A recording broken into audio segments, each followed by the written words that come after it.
Bonjour à toutes et tous, c'est Elska pour l'épisode 50 de Parlons Constitution. On va continuer sur le thème des élections. La dernière fois, on avait vu dans un épisode très long les différents modes de scrutin et quel mode de scrutin pour chaque élection. Et aujourd'hui, on va voir dans un épisode beaucoup plus court qui peut voter à ces élections.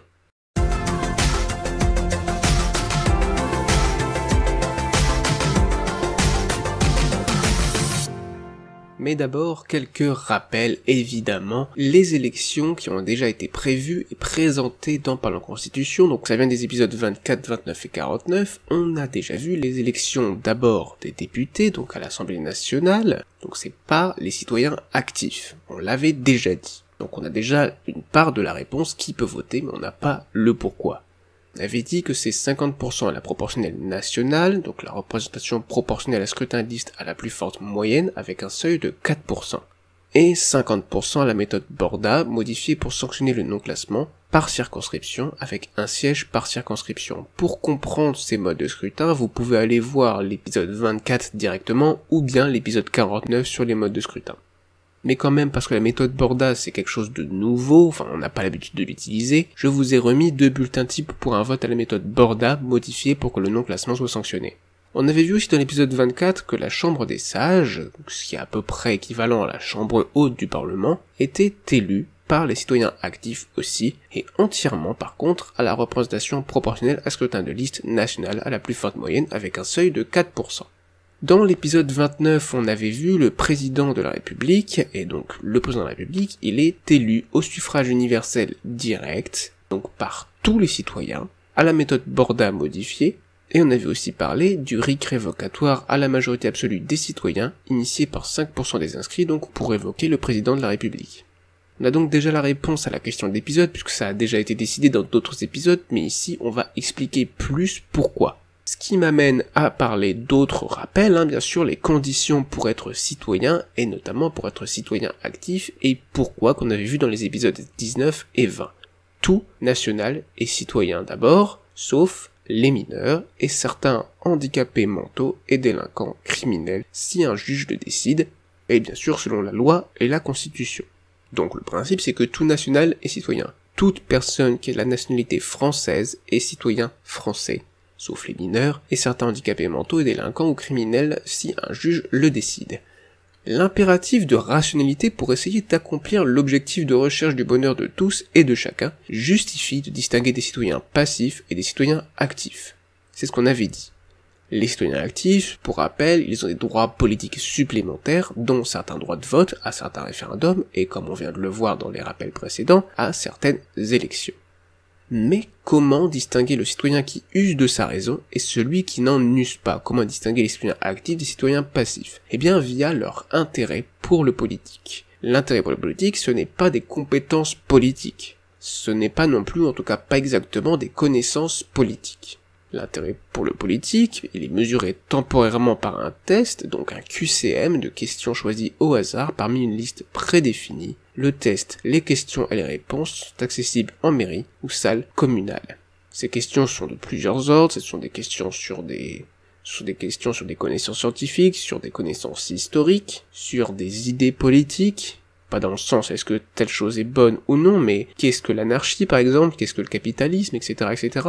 Donc des questions plus ou moins de connaissances politiques, mais on peut pas parler vraiment de connaissances politiques, c'est plus de connaissances de la vie politique en fait. Mais on en avait déjà parlé dans les épisodes 19 et 20, donc je reviens pas dans le détail. Ensuite, à l'épisode 46, on avait répondu à la même question que pour les élections, pour aujourd'hui, qui peut voter, mais pour les référendums. Donc référendum, qui peut voter, on avait dit, en principe, les questions politiques nécessitent l'usage de la raison, notamment en vertu de l'impératif de rationalité pour essayer d'accomplir l'objectif de recherche du bonheur de tous et de chacun, donc de l'intérêt pour le politique, donc les citoyens actifs. Sauf certaines exceptions, contrôler le président de la République, protéger la citoyenneté et protéger les droits fondamentaux. Maintenant qu'on a vu tout ça, on a tous les éléments si on combine pour répondre à la question qui peut voter. Donc suffrage universel ou pas? Eh bien actuellement le suffrage dit universel n'exclut que les étrangers, les mineurs et ce qu'on appelle les incapables, c'est-à-dire ceux qui sont en incapacité mentale d'exercer le droit de vote ou à cause d'une peine prononcée par un juge, donc pour différents crimes ou délits. Historiquement, ce n'a pas toujours été le cas, ça n'a pas toujours été le suffrage universel. On a eu notamment le suffrage censitaire en France, donc selon le niveau d'imposition directe, mais pas qu'en France, bien sûr. Puis, ça s'est élargi, donc pas de conditions d'impôt, mais que les hommes, donc suffrage masculin.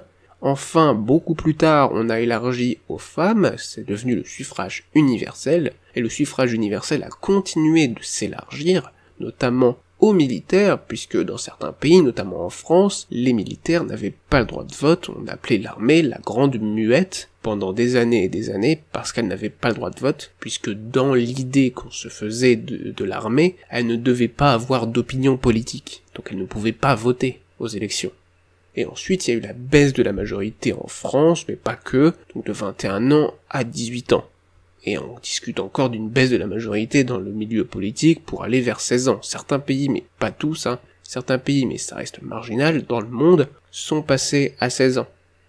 Et aussi dans l'histoire, il y a eu des variations des définitions de nationalité et de citoyenneté. C'est-à-dire que pas tout le monde avait la nationalité française, par exemple, et la citoyenneté, elle pouvait être à différents degrés, notamment les citoyens passifs et les citoyens actifs avec le suffrage censitaire, mais pas que. C'était notamment le cas plus tard et pendant longtemps pour ce qu'on appelait les indigènes de certaines îles et de certaines colonies, quand on était encore à l'époque coloniale. Donc c'était évidemment empreint d'une certaine forme de racisme, mais heureusement, aujourd'hui, les indigènes, entre gros guillemets, votent comme les citoyens, on ne les considère plus comme des sous-citoyens. Donc mon avis, qu'est-ce que c'est ? Eh bien, c'est aucun de ces suffrages-là. En majorité, pour moi, le suffrage doit être capacitaire. Bon, à peu près capacitaire, ça dépend quel sens vous donnez exactement à capacitaire, mais si on se réfère à l'étymologie, c'est avoir des capacités à exercer le droit de vote. Et pour moi, c'est pas tant un diplôme, un niveau d'études, que la réussite aux tests de l'intérêt pour le politique, puisqu'il faut montrer qu'on s'intéresse à la politique, aux questions politiques. Donc c'est les citoyens actifs uniquement. En tout cas, ça c'est le principe. Sauf que, pour la protection du peuple, de la citoyenneté et des droits fondamentaux, le suffrage est universel. Ça recouvre différents référendums, la procédure de révision fondamentale pour les droits fondamentaux, ça regroupe aussi la protection du peuple par son représentant principal, qui représente la nation bien sûr, qui représente le peuple, qui représente le pays, c'est l'arbitre au niveau de la constitution qui se dessine dans cette vision politique constitutionnelle dans la constitution, c'est bien évidemment le président de la République. L'élection du président de la République, comme sa révocation, c'est au suffrage universel direct. Et justement, en parlant de suffrage universel direct ou indirect, vous l'avez déjà compris, pour moi c'est suffrage direct, mais pourquoi ? On va donc commencer par voir un exemple, l'élection du président des États-Unis d'Amérique, qui est en fait entre suffrage direct et indirect. En réalité, c'est un suffrage indirect, c'est-à-dire que des personnes élisent des représentants, des grands élus, des grands électeurs, qui vont ensuite élire le président. Ça peut être le président, mais ça peut aussi être d'autres types de représentants dans d'autres suffrages indirects, comme par exemple les sénateurs actuellement en France. Mais pour le président des États-Unis, on a donc l'élection d'un collège électoral qui choisit ensuite le président. Ce sont en fait des grands électeurs par État. Chaque État vote, élit ses propres grands électeurs. Ce qui conduit au problème de l'inégalité de poids de vote entre les citoyens et en fonction des États.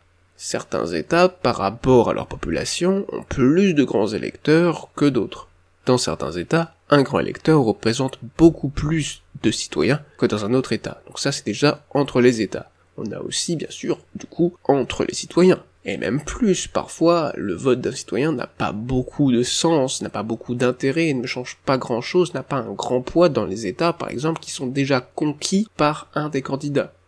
Si un État est déjà conquis à 70%, il y a déjà 70% voire 80% d'intention de vote pour un candidat, démocrate ou républicain, cet État va forcément choisir des grands électeurs en faveur de ce candidat.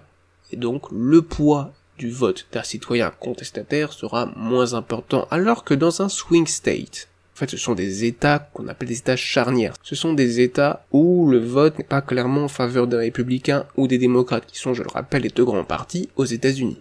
Donc, comme le vote est indécis, les candidats aux élections présidentielles vont essayer de draguer, de séduire, vont militer, faire campagne dans ces États pour obtenir la majorité dans ces États et obtenir les grands électeurs de ces États.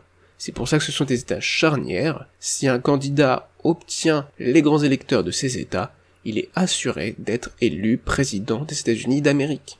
Ce sont réellement les États qui vont faire basculer le résultat du vote. Et comme on est dans un suffrage indirect par État avec des grands électeurs qui ne représentent pas la même quantité de citoyens, il peut arriver qu'un président soit élu avec moins de votes de citoyens au total, si on fait le total du pays, que son adversaire. Quelqu'un qui a la majorité des votes des citoyens à l'échelle nationale peut perdre. Et ça, pour nous Français, ça paraît vraiment étrange puisque nous, notre président, on l'élit au suffrage majoritaire, en tout cas dans la 5e République, mais pas dans ma vision politique constitutionnelle. Je renvoie à l'épisode 49 ou à l'épisode 29 sur l'élection du président de la République. Sauf qu'aux États-Unis, ça s'explique, puisque bien sûr, le suffrage est indirect, parce que les États-Unis sont une fédération.